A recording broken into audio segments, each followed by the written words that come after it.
दुनिया में करीब 100 करोड़ हिंदू हैं और मोस्टली लोग ये समझते हैं कि पूजा पाठ मंदिर जाना ही इसका मूल आधार है। दूसरे धर्म के लोग भी इसके बारे में यही समझते हैं, पर जो असली हिंदू होगा ना, असली सनातनी होगा, जो इसकी साइंस को जानता होगा, वो ऐसा बिल्कुल नहीं कहेगा। इसकी साइंस क्या है वो मैं इस वीडियो में आपको बताऊंगा।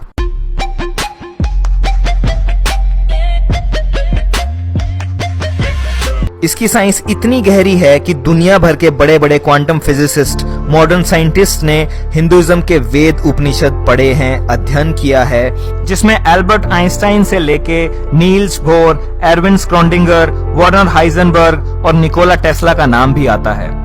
इन्होंने अपने टाइम में वेदांता फिलॉसफी पढ़ी थी। हिंदुइज्म का असली नाम है सनातन धर्मा। धर्मा का मतलब यहाँ पे रिलीजन से नहीं है, धर्मा का मतलब यहाँ पे है नियम, कुछ लॉज। उन लॉज के बारे में बात कर रहा है जो फिजिकल नहीं है, बट उनके हिसाब से सबकी लाइफ गवर्न होती है। हिंदुइज्म तो नाम इसलिए पड़ गया क्योंकि ये दुनिया की सबसे पुरानी सभ्यता से शुरू हुआ था, इंडस वैली सिविलाइजेशन, सिंधु घाटी सभ्यता, जो कि एक नदी के किनारे थी जिसका नाम था सिंधु नदी। और क्योंकि यहाँ रहने वाले लोग हिमालय और इंदु सागर, इंडियन ओशन के बीच में जो लोग रहते थे, उनको बाहर वाले लोगों ने हिंदू बोलना शुरू कर दिया, तो वहां से नाम पड़ गया हिंदुइज्म। अब इसकी खास बात क्या है? इसकी खास बात यह है कि अगर तुम 10 हिंदुओं को खड़ा कर दोगे और उनसे पूछोगे कि भाई तुम किस चीज में बिलीव करते हो, तो आपको 10 अलग अलग जवाब मिलेंगे, डिफरेंट फॉर एवरी पर्सन। क्यों? क्योंकि कोई भी इसका एक सिंगल फाउंडर नहीं है, लाइक अदर रिलीजन्स। इसमें कुछ लोग किसी चीज में मानते हैं, कुछ लोग किसी चीज में मानते हैं, डिफरेंट कल्चर्स हैं, ज्योग्राफिकल लोकेशंस के हिसाब से भी ये डिफर करता है। इस सब के बावजूद भी हिंदुइज्म में एक कॉमन विचारधारा है और वो बड़े ही ब्यूटीफुल तरीके से 3 चीजों को समझाती है। गॉड कौन है, इंडिविजुअल कौन है और ये वर्ल्ड क्या है। तो वो ऐसे है कि एक ब्राह्मण होता है, ब्राह्मण, इसको जाति वाला ब्राह्मण मत समझना, वो अलग है, वो कास्ट है। और ब्रह्मा भी मत समझना, क्रिएटर, वो भी अलग है, BRAHMAN। एक ब्राह्मण होता है, ऑल परवेडिंग एनर्जी, जो सब कुछ है, वहीं से शुरुआत है और वहीं से अंत है। वो ना कभी आया और ना कभी गया, वो हमेशा है। ट्रू रियलिटी ऑफ थिंग्स, ये शेपलेस है, बॉडीलेस है, जेंडरलेस है, कलरलेस है। It can not be described, it can only be experienced. तो ये है ब्राह्मण, परमात्मन। अब इस ब्राह्मण की इटर्निटी को समझने के लिए एक श्लोक है संस्कृत में, ओम पूर्णमदम पूर्णमिदम पूर्णात् पूर्णम उदच्यते पूर्णस्य पूर्णमादाय पूर्णमेवावशिष्यते। इसका सिंपल मतलब है, infinite has already existed, it will continue to exist, and from that infinite even if a infinite is taken out it remains infinite. मतलब वो इनफाइनाइट है, अनंत है, उसमें से अगर इनफाइनाइट भी निकाल दोगे तो भी वो इनफाइनाइट ही रहेगा, अनंत ही रहेगा। ये है ब्राह्मण, परमात्मन। अब इस ब्राह्मण में से, इस परमात्मन में से निकलते हैं छोटे छोटे टुकड़े, जिसे बोलते हैं आत्मन, जो आप में है, मुझ में है, पशुओं में है, पेड़ पौधों में है। उनमें प्राण है, लाइफ फोर्स, एनर्जी है। Pieces that comes out of Brahman, ये एनर्जी है। E=mc², आइंस्टाइन ने जो बताया था, वही सेम चीज। अब ये आत्मन एंटर करता है माया में। माया मतलब प्रकृति। ब्राह्मण सोर्स ऑफ क्रिएशन है और प्रकृति primordial matter and activating energy है, यानी कि नेचर और क्रिएशन इटसेल्फ। पुरुष प्रकृति, Shiv Shakti, cosmic father, cosmic mother, जगत पिता, जगत माता, masculine principle and feminine principle. पुरुष क्रिएशन का सोर्स है और प्रकृति खुद क्रिएशन है। अब ब्राह्मण से प्रकृति निकली है, ब्राह्मण से माया निकली है। ब्राह्मण इनफाइनाइट है, माया भी इनफाइनाइट है, पुरुष इनफाइनाइट, प्रकृति भी infinite. That infinite proceeds from the infinite. अनंत से ही अनंत निकलता है, and it still remains the Brahman, still remains infinite. तो Brahman is infinite, universe is infinite. अब ये यूनिवर्स जो ये क्रिएट हो रखा है, प्रीमोडियल मैटर, ये माया है, ब्राह्मण की माया, या कह लो शिव की माया। अब आत्मन को बॉडी मिली है, तो आत्मन ड्राइवर है और ये बॉडी एक कार की तरह है। एक कार नहीं चल सकती विदाउट द ड्राइवर, समझ रहे हैं? सिमिलरली इस बॉडी नहीं चल सकती विदाउट द आत्मन। आपने पढ़ा होगा, energy can neither be created nor be destroyed, it can only convert from one form to another. ये वही एनर्जी है, वही आत्मन है। जब ये माया में या प्रकृति में एंटर करती है तो ये मैटर एक्वायर कर लेती है, बॉडी एक्वायर कर लेती है। Atman is surrounded by a physical structure called body. अब आत्मन अपने आप को रिवील करती है कॉन्शियसनेस के थ्रू, चेतना के थ्रू, और ये कॉन्शियसनेस या चेतना इंटरेक्ट करती है बॉडी के साथ, बॉडी इंटरेक्ट करती है माया के साथ, प्रकृति के साथ। और ये इंटरेक्शन होता है 3 तरीकों से, या सात्विक गुणों से, या राजसिक गुणों से, और या तामसिक गुणों से।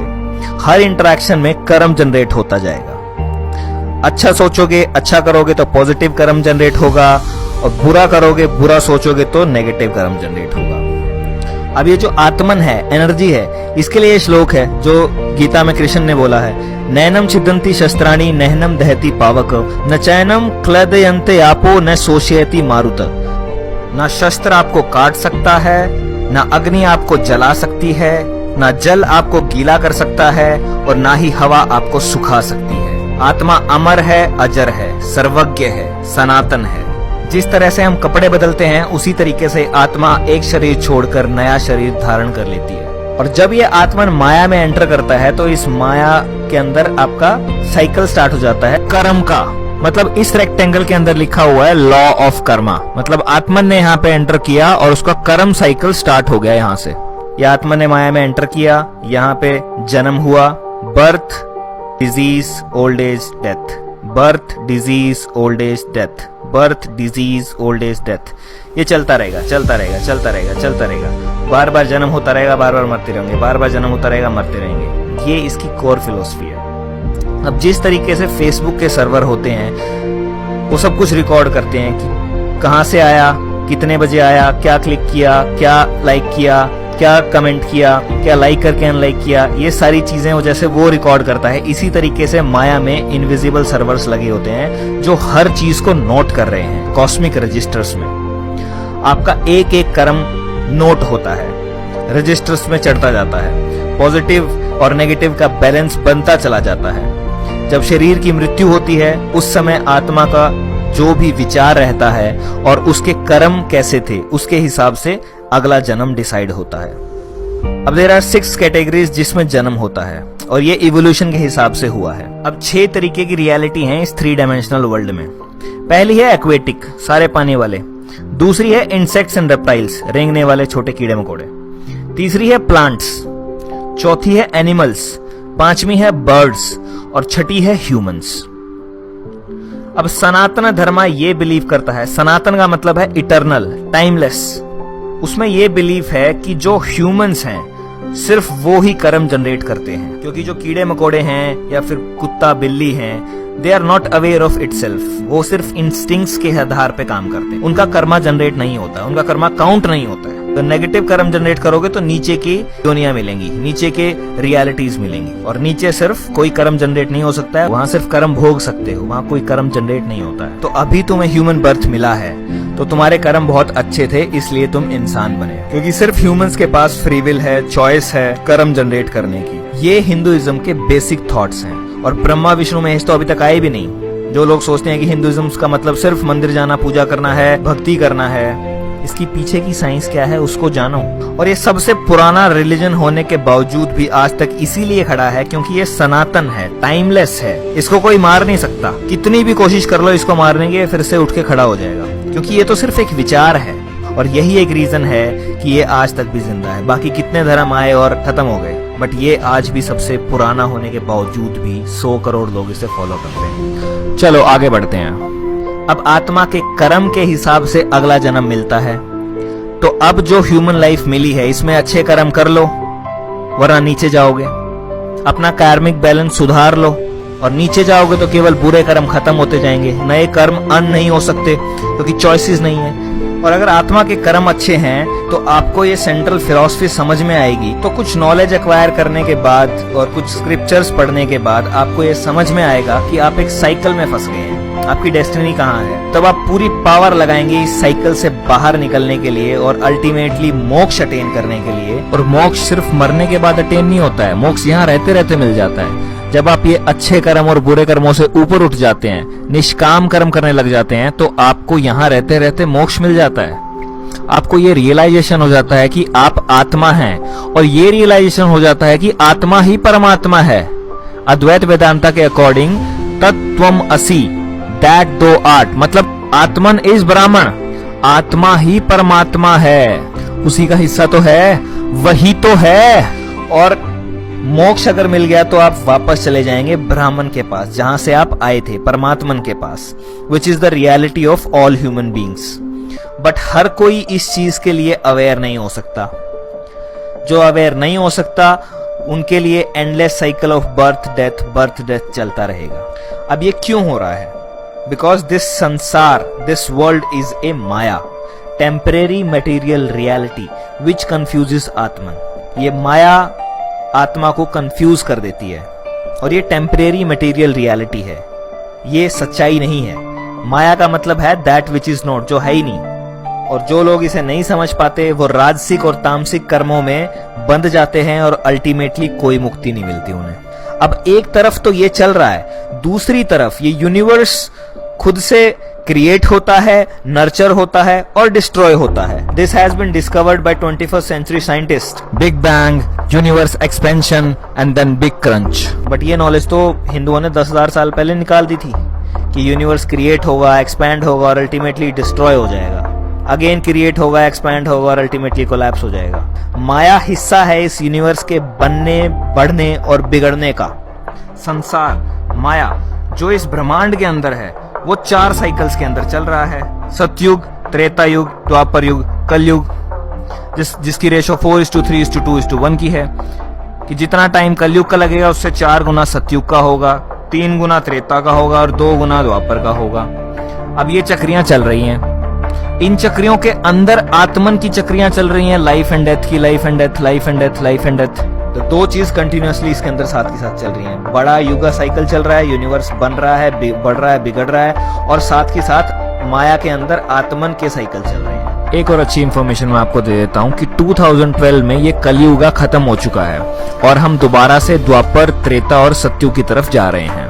और जो ये टाइम है 2012 से 2032 का, ये अवेकनिंग का टाइम है, जिसके अंदर इस प्लैनेट के ऊपर कॉन्शियसनेस के अंदर बहुत तगड़ा शिफ्ट आ रहा है, जिसकी वजह से लोग अवेक हो रहे हैं और लोग रियलाइज कर पा रहे हैं कि वो एक्चुअली में क्या है, आत्मन है। सब आत्मन हैं और सब एक हैं।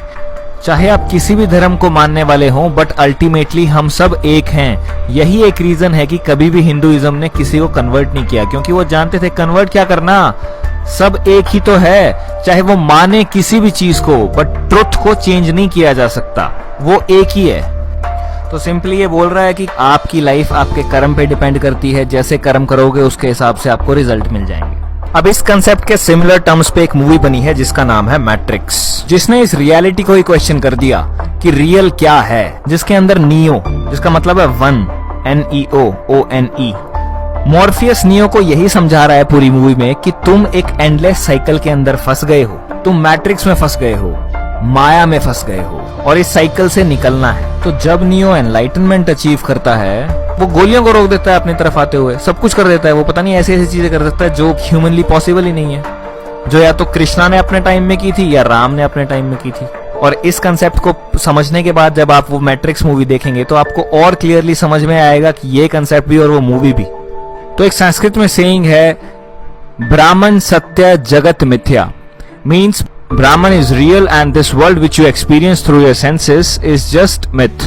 तो जिस दिन आपको ये आत्मा का बोध हो गया, उस दिन आपको मोक्ष अटेन हो गया, आपके ये सारे के सारे भ्रम टूट जाएंगे और आप समझ जाओगे कि आपके अंदर ही है वो ब्राह्मण, आपके अंदर ही है वो परमात्मन। अहम ब्रह्मास्मि जो सिखाया जाता है वो यही है कि तुम ही हो ब्राह्मण, तुम्हारे अंदर ही है सब कुछ, उसे कहाँ बाहर ढूंढ रहे हो, बाहर नहीं मिलेगा, वो अंदर ही मिलेगा। तो इसकी समरी क्या है? इसकी समरी है that you are a spiritual being having a temporary human experience here on earth. मतलब आप एक स्पिरिचुअल बीइंग हैं और टेम्परेरली इस धरती पे एक इंसानी रूप में अपने जीवन को जी रहे हैं। आप किसी रेस के नहीं हो, किसी देश के नहीं हो, किसी भेष के नहीं हो, you are just a part of that Brahman. अब मैं चाहता हूं कि आप हर किसी को जगाएं, हर किसी के साथ इस वीडियो को शेयर करें, और आपको क्या लगता है इस वीडियो के बारे में और इस फिलॉसफी के बारे में प्लीज कमेंट करके मुझे बताएं। अगर किसी चीज पे आपको डाउट है तो मैंने डिस्क्रिप्शन में लिंक दिए हैं, आप उन पे जाके फर्दर रिसर्च कर सकते हैं। अगर ये वीडियो आपको पसंद आई है तो प्लीज इसे लाइक करें, चैनल को सब्सक्राइब करना बिल्कुल मत भूलें, क्योंकि मैं सिमिलर टाइप का कंटेंट इस चैनल पे लाता रहूंगा। और सोए हुए लोगों को जगाता रहूंगा।